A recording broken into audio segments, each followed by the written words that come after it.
우리는 살면서 많은 사람을 만납니다. 그리고 그 사람들과 여러 형태로 관계를 맺은 다음에 헤어지고 나면 뭡니까? 마음에 남는 그 사람에 대한 어떤 흔적이 있습니다.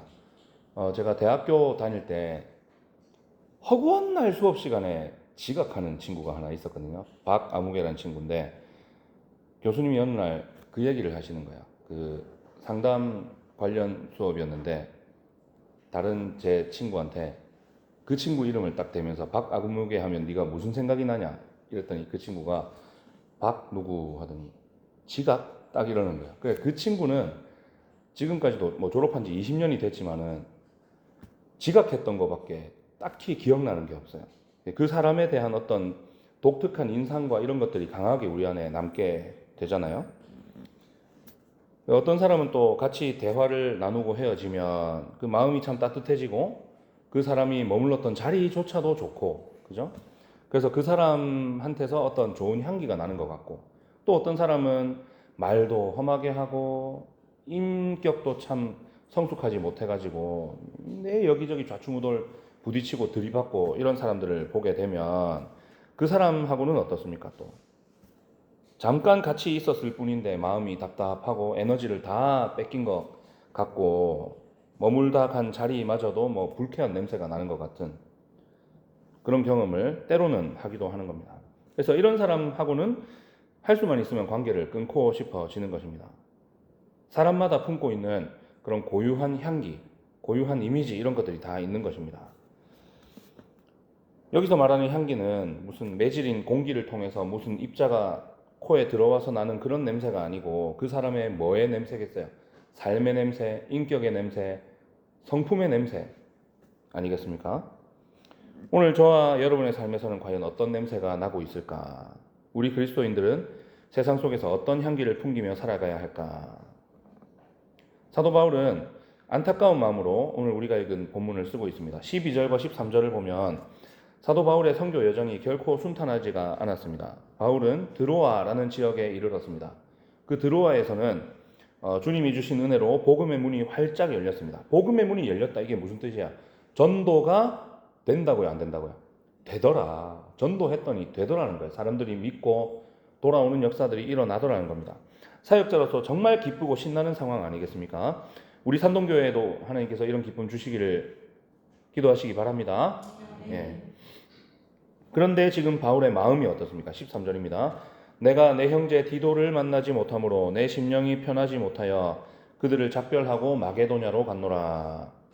디도는 고린도 전서와 이 고린도 후서 사이에 편지 한 번 더 보냈다 그랬죠. 사도 바울이. 아마도 그 또 다른 편지를 가지고 고린도 교회로 갔을 겁니다. 그리고 거기서 이제 고린도 교회 소식을 가지고 돌아와서 이제 바울을 만나기로 한 그런 상태였습니다. 디도를 다시 만나야 뭡니까? 고린도 교회가 그 사도 바울이 보낸 편지를 받고 회개했는지 아니면 그래도 마음을 또 완악하게 하고 바울을 배척하고 편지 가지고 간 디도까지 배척하고 뭐 이랬는지 알 수가 있는 거죠. 어쨌든 이쪽이든 저쪽이든 알아야 바울의 마음에 어떤 결단이 생기든지 안심을 하든지 할 거 아니에요. 잘 받아들였으면 안심을 하고 기뻐할 거고 안 받아들였으면 이제 치리해야 되지 않겠습니까? 그죠? 뭐 그런 상황이 되는 거예요. 그래서 그때까지 지금 초조한 마음으로 디도를 만나기를 기다리고 있는 것입니다. 아무리 복음의 문이 열렸어도 이 고린도 교회의 소식을 들고 와야 할 디도를 만나지 못하니까 바울의 심령이 어떻게 됐던 거예요? 불안하고 그립고 뭐 이렇게 됐던 겁니다. 그래서 그가 드로아에서의 복음의 문이 활짝 열렸는데 전하면 막 사람들이 믿고 돌아오고 이러고 있는데 그 사역을 내려놓고 디도를 만나려고 마게도냐로 갔다는 것입니다.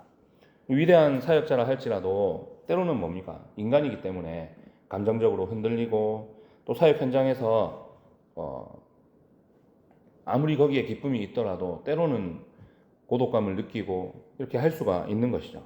그런데 놀라운 것은 13절에서는 안타까운 심경이 보이잖아요. 그죠? 내 심령이 편하지 못하여 그들을 작별하고 마게도냐로 갔다.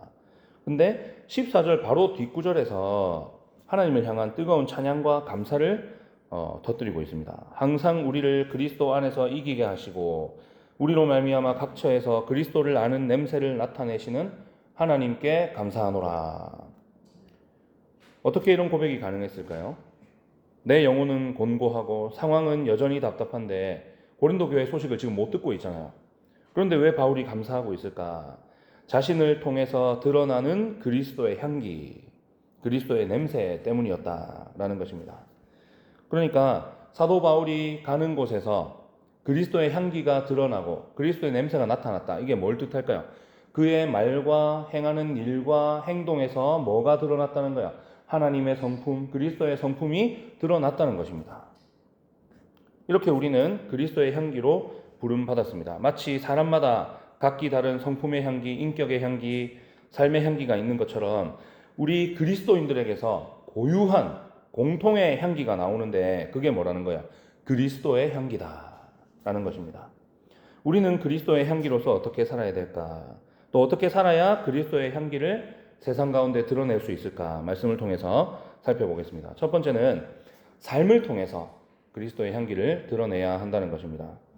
우리가 그리스도의 향기로 산다라는 것은 특별히 우리가 처해 있는 실질적인 삶의 자리에서 예수 그리스도를 드러내는 삶을 의미하는 것입니다. 사도 바울은 14절에서 아주 독특한 역사적인 배경을 사용해서 이 복음의 원리를 설명하고 있습니다. 여기서 우리를 그리스도 안에서 이기게 하시고 라고 했죠. 항상 우리를 그리스도 안에서 이기게 하시고, 이 말은 당시에 로마 제국에서 행해지던, 로마가 그때 당시에 전 세계 패권을 다 쥐고 흔들던 나라 아니겠습니까? 이 지중해를 전부 장악하고 이제 영향력을 행사하고 다 식민지로 삼고 이렇게 했던 나라인데, 그러니까 가는 곳마다 전쟁마다 다 이겼잖아요. 그죠? 카르타고하고도 싸워 이기고 다 이겼습니다. 이겼는데 그 군대가 전쟁에서 승리를 거두고 돌아오면 이제 온 로마 시내가 들썩이는 아주 거대한 개선 행렬이 이어지는 거예요. 개선식을 하는 거예요. 개선 장군이라고 들어봤죠, 그죠?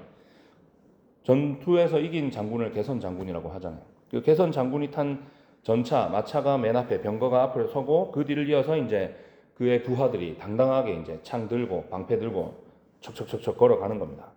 그리고 길가에서 어떻게 했느냐? 사람들이 향로를 가지고 나와서 대대적으로 향을 마구마구 피워가지고 온 시내에 향기가 가득하게 만들었다고 합니다. 이때 피어오르는 그 향의 냄새를 맡으면서 그 냄새가 나면 멀리 있는 곳에 있는 사람들은 그 냄새를 맡으면 뭐예요? 아, 지금 개선식을 하고 있구나를 알게 되고, 그죠? 그곳에 있는 사람들은, 그 현장에 있는 사람들은 뭐예요? 로마 군인들과 시민들이 함께 승리를 축하하고 막 이렇게 기뻐하는 축제가 되는 겁니다. 그래서 그들에게 있어서 그 향기는 뭐라는 겁니까? 생명의 향기요, 승리의 향기였다라는 것입니다. 사도 바울은 바로 그 향기의 이미지를 그대로 가지고 와서 비유로 제시하고 있는 것입니다. 자신과 성도들을 향해서 바로 그 군대의 개선 행렬 속에서 피어오르는 그 향기 혹은 그 냄새, 그것을 피우도록 또는 퍼뜨리도록 이제 부름받은 자들이라고 선언하고 있는 것입니다. 우리가 땅에서 누리는 영적인 승리는 내 힘과 내 지혜로 쟁취한 것이 아닙니다. 십자가에서 사망 권세를 깨뜨리시고 이미 승리하신 우리의 대장 누구십니까? 예수 그리스도. 그분의 개선 행렬에 우리를 참여시켜 주시는 것입니다. 따라서 그리스도의 향기는 내가 내 인격으로, 내 힘으로, 내 공로로 만들 수 있는 그런 향기가 아닙니다. 내 안에 살아계신 예수 그리스도께서 또 그분의 영이신 성령님께서 내 삶을 통해서 자연스럽게 드러내시는 그리스도의 향기, 그리스도의 냄새라는 것입니다. 그런 의미에서 15절 말씀 같이 한번 읽어볼까요? 시작. 우리는 구원받는 자들에게나 망하는 자들에게나 하나님 앞에서 그리스도의 향기니. 이 말씀이 참 영광스럽고도 두려운 말씀입니다. 이 말씀에 우리의 삶의 자리가 있는 것입니다. 하나님은 그 그리스도의 향기를 교회 안에서만 풍기도록 우리를 부르지 않으셨어요. 세상 속에서 우리의 가정과 일터, 비록 눈물 골짜기 같고 전쟁터 같이 황무할지라도 바로 그곳이 뭡니까? 우리가 그리스도를 드러내야 할 삶의 자리인 것입니다. 그래서 우리가 가정에서 배우자와 자녀에게, 또 직장 동료와 거래처 직원들, 이런 사람들에게 보여주는 모든 말과 행동이 다 뭐가 돼야 되는 거야? 그리스도의 향기, 되어야 하는 것입니다. 제가 제 아내와 함께 결혼하면서 계속해서 주고받았던 가정에서의 어떤 삶의 지침이 뭐였냐면, 가정에서의 모습과 교회에서의 모습이 동일해야 된다, 이거였거든요. 교회에서는 사람들한테 친절하고 인격적으로 아주 성숙한 모습을 보여주고, 가정에서 내 가족에게 상처 주고 내 가족에게 말씀에 순종하지 않는 모습 보여주고, 이렇게 되면 거기에 무슨 권위가 있겠으며 무슨 또 자녀들에게 좋은 영향력이 있겠냐라는 것입니다. 내가 고난 가운데서도 원망하지 않고 하나님께 감사할 때, 내가 좋아하지 않는 사람도 묵묵히 그리스도의 사랑으로 품어주고 용서할 때, 사람들의 필요를 살피고 그들을 돕는 손길을 내밀 때 뭡니까? 세상 사람들은 우리에게서 누구의 향기를 맡게 된다고요? 그리스도의 향기를 맡게 된다는 것입니다. 그런데 이 향기에 엄청난 영적인 의미가 또 같이 숨겨져 있습니다. 16절 상반절에 이렇게 돼 있죠. 이 사람에게는 사망으로부터 사망에 이르는 냄새요, 저 사람에게는 생명으로부터 생명에 이르는 냄새라. 로마 군대의 개선식 때 온 시내에 가득했던 그 향기는 승리한 군사들에게는 영광의 향기 아니겠습니까? 그죠? 그런데 항상 고대의 전쟁에서는, 고대 군대의 개선 행렬에는 항상 그 뒤에 뭐가 따라오느냐? 그들이 가지고 온 전리품들, 끌고 온 포로들이 따라오게 돼 있어요. 사슬에 묶여가지고. 끌려온 포로들에게는 그 향내가 좋은 냄새일까요? 나쁜 냄새일까요? 나쁜 냄새. 자기들의 패배의 냄새, 자기들이 이제 죽을 것을 암시하는 냄새, 자신들이 이제 노예로 살아갈 것을 암시하는 냄새가 되는 것입니다. 똑같은 향기인데 누군가에게는 생명이 되고 누군가에게는 사망이 되고 누군가에게는 기쁨이 되고 누군가에게는 절망이 되는 것입니다. 제가 고등학교 때 그 CCM 그룹이 기다리는 사람들이라고 있었거든요. 그분 중에 한 분은 또 제 고등학교 선배인데, 이 그룹의 2집 앨범 마지막 곡의 제목이 뭐냐면 향기예요. 이 말씀 갖고 만든 곡이거든요. 근데 그 가사가 어땠냐면, 누군가 내 이름 부를 때면 예수의 향기가 난다고 했으면 좋겠네. 그 다음 가사가 뭐냐면, 때론 사망의 향기가, 때론 생명의 향기가, 이렇게 돼 있었어요. 사망의 향기는 뭔가? 사망은 그리스도하고는 상관없는 개념 같은데 라는 생각을 어린 마음에 그때 했던 것 같아요. 그래서 오랜 세월 그 가사가 도무지 이해가 안 됐는데, 제가 이 본문을 제가 설교해 본 게 처음이거든요. 처음 설교하면서 이걸 본문을 연구하면서 그때 찬양이 생각나고, 오늘에서야, 그게 벌써 나온 지 28년 된 앨범이니까 28년 만에 그 찜찜하던 궁금증이 해소가 됐어요. 왜 예수의 향기에 사망의 향기가 있냐? 복음이 그런 거예요. 복음을 믿는 자들에게는 뭐예요? 영원한 생명이죠. 그죠? 거부하는 자들에게는 영원한 심판의 근거가 되는 것입니다. 믿는 자들에게는 복되고 좋은 소식이고, 믿지 않는 자들에게는 죽음과 멸망의 소식이 되는 것입니다. 그런데 놀랍게도 하나님께서 바로 그 생명과 사망을 가르는 그 엄청난 복음의 통로로, 그것을 전하는 자들로 저와 여러분을 세우셨다는 것입니다. 우리의 정직함이, 삶 속에서 살아가는 우리의 거룩과 또 겸손한 성품이 어떤 사람들에게는 뭐예요? 우리가 믿는 예수를 나도 믿고 생명 얻고 싶다, 구원의 통로가 될 수 있고, 반대로 버림받은 사람들에게는 뭐예요? 하나님의 준엄한 심판과 사망을 알리는 경고문이 될 수 있다는 거예요. 왜요? 그리스도의 십자가로 의롭다 하심을 받은 사람이 어떻게 사는지를 우리가 보여주고 있으니까, 우리와 다른, 우리의 삶의 모습에 미치지 못하는, 거룩하지 못한 삶을 살고 있는 자들에게는 우리의 거룩한 삶이 뭘로 비치는 거예요? 야, 너희들 이렇게 살지 못하고 있네? 그리스도의 십자가의 구원을 맛보지 못한 자네? 너희들 멸망할 거야, 죽을 거야 라는 경고문으로 다가가게 되는 것입니다. 이 엄미한 사실 앞에 사도 바울이 감격과 탄식을 모두 담아서 이렇게 고백하는 거야. 누가 이 일을 감당하리요? 한편으로는 우리가 이렇게 멋진 일에, 정말 멋진 일 아닙니까? 그죠? 이 멋진 일에 부름받았다는 사실에 감격하게 되고, 또 한편으로는 뭐예요? 우리가 어떻게 이 두려운 일을 감당할 수 있겠느냐는 겸손의 고백이 바로 누가 이 일을 감당하리요? 라는 이 말에 담겨 있는 것입니다. 세상에 그 누가 스스로 이 일을 감당할 자격이 있겠습니까? 우리가 자격이 있어서 이 일 하는 거 아니잖아요. 그죠? 죄인들이고 여전히 불완전하고 하지만 하나님께서 우리를 의롭다 하셨기 때문에 우리가 이 일을 할 수 있는 것입니다. 다 깨어지기 쉬운 질그릇에 불과하고, 그렇기 때문에 우리는 내 삶의 자리에서 내 썩은 이 못난 자아의 악취가 풍겨 나오지 않게 하시고, 오직 내 안에 계신 그리스도의 은혜의 향기, 이것만이 흘러나오게 하시기를 매일 간구해야 하는 것입니다. 기도를 그래서 해야 되는 거예요. 이 거룩한 영적인 부담감을 가지고 날마다 삶의 현장에서 묵묵히 예수 그리스도의 살아계심을 삶으로 증명해내는 신실한 성도들이 다 되시기를 축복합니다. 두 번째는 하나님의 말씀을 혼잡하지 않게 전파해야 됩니다. 사도 바울은 누가 이 일을 감당하겠는가라는 질문을 던진 다음에 17절에서 그 답과 같은 이 질문에 대한 대답과도 같은 믿음의 결단을 선포하고 있습니다. 17절 같이 읽어볼까요? 시작. 우리는 수많은 사람들처럼 하나님의 말씀을 혼잡하게 하지 아니하고 곧 순전함으로 하나님께 받은 것 같이 하나님 앞에서와 그리스도 안에서 말하노라. 사도 바울은 이 엄청난 영적인 책임감을 감당하기 위해서 어떻게 하기로 결단하느냐? 말씀의 순전함을 철저히 지키겠다.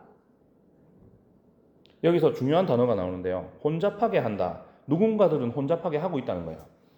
이 혼잡하게 한다는 말이 뭐냐? 시장에서 포도주 팔 때 물 섞어 파는 사람. 무슨 뜻인지 아시겠죠? 저울을 속이는 사람. 이런 상인들, 사기꾼들을 가리키는 말에서 유래한 것이 혼잡하게 하다라는 말입니다. 그와 마찬가지로 당시에 고린도 교회 주변에는 수많은 가짜 교사들이 있었다고 합니다. 그들은 복음을 순수하게 전하지 않았습니다. 지식이 풍부했다 그랬잖아요, 고린도 교회가. 그게 어떤 영향을 받은 거냐면 교회 밖에 고린도라는 도시 자체가 그런 사람들이, 지식인들이 많은 도시였던 거예요. 그런 사람들이 복음을 받아들이고는 그걸 제대로 그냥 그대로 문자 그대로 믿어야 되는데, 그걸 자기 기준에서 자기 뇌 속에서 한 번 더 가공해가지고 이상한 가짜 복음을 전하는 거예요. 사람들 귀를 즐겁게 하고 그들의 비위를 맞추기 위해서 복음에다가 세상 철학을 섞어 넣고 기복신앙 섞어 넣고 율법주의 섞어 넣고 그렇게 하는 겁니다.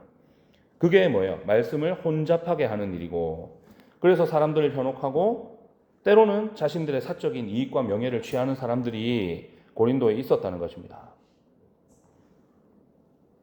마치 비싼 포도주에 물을 타서 양을 늘려서 폭리를 취하는 양심 없는 상인들처럼 하나님의 거룩한 말씀을 자기 이익을 위한 수단으로 타락시킨 사람들이 있었다는 것입니다. 그런데 사도 바울은 그들처럼 하나님의 말씀을 혼잡하지 않겠다 이렇게 선언하고 있습니다. 하나님의 말씀을 혼잡하게 하지 않기 위해서 바울이 어떤 태도를 취했을까? 그게 이제 여기 나오는 세 가지 동사로 요약이 되는 거예요. 하나는 순전함입니다. 순전함. 아무런 티나 가짜가 섞이지 않은 순수한 상태.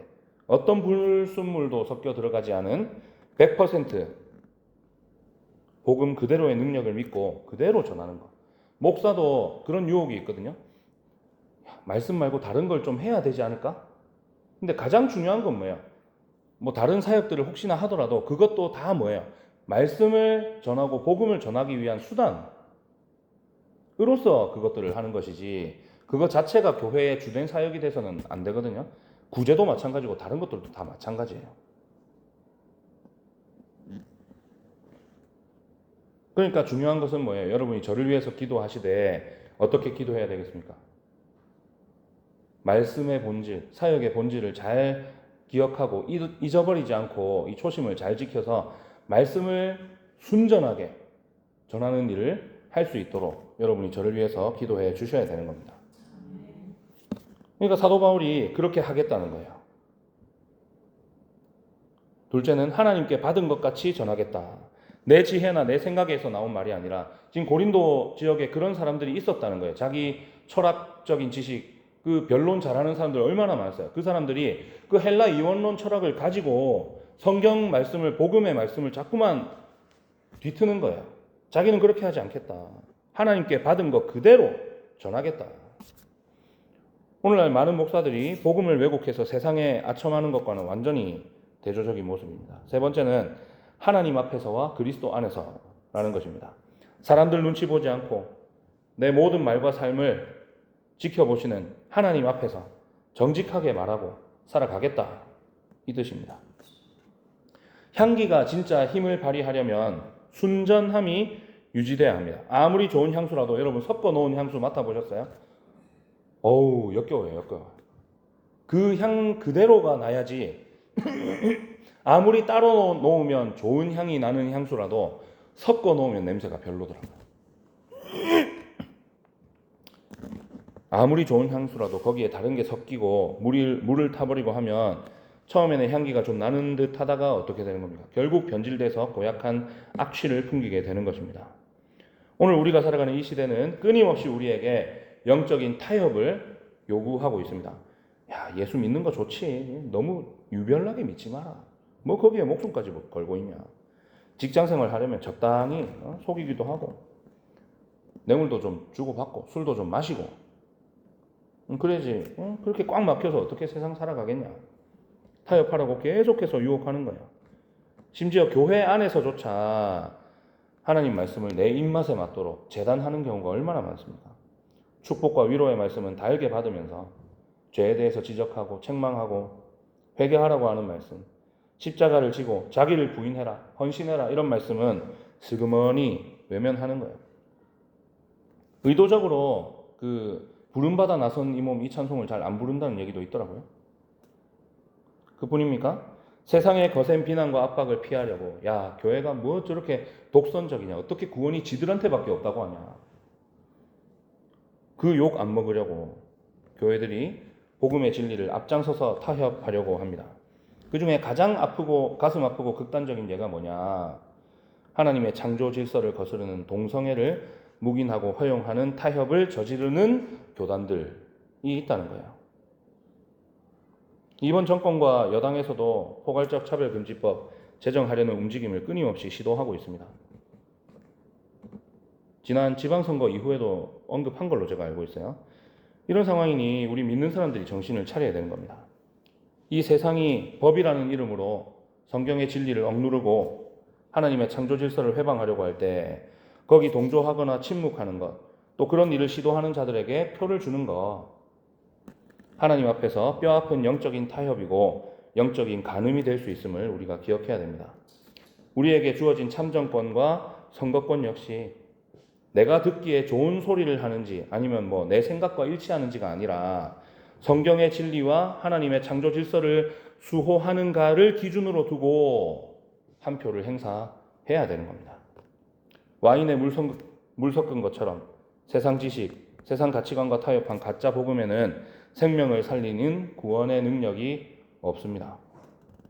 오직 하나님의 말씀을 가감없이 그대로 믿고 그 말씀의 순전함을 지켜낼 때에만 비로소 뭡니까? 우리 삶에서 썩어가는 세상을 살리는 진짜 예수의 향기, 그리스도의 향기가 뿜어져 나오게 되는 줄 믿으시기를 바랍니다.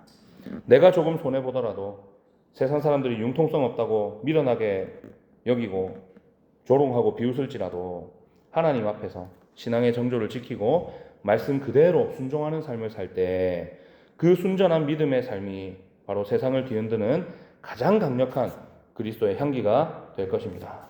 말씀을 맺겠습니다. 오늘 우리는 말씀을 통해서 우리가 바로, 저와 여러분이 바로 그리스도의 향기라는 놀라운 신분과 사명을 부여받았다는 사실을 확인했습니다. 이것은 그냥 단순히 우리를 화려하게 꾸며주는 무슨 수식어, 장식품 이런 게 아닙니다. 우리의 매일의 삶을 통해서 드러나야 할 생명의 능력입니다. 말씀을 가슴에 새기고 가정과 일터에서 예수 그리스도를 삶으로 드러내는 가운데서 세상과 타협하지 않고 복음의 순수성을 지켜내면서 하나님께서 우리에게 주신 그대로 믿고 순종하고 전파함으로 그리스도의 향기요 하나님의 정권대사라는 이 영광스럽고 두려운 사명을 온전히 감당할 수 있는 저와 여러분이 되시기를 주님의 이름으로 축원합니다. 기도하겠습니다.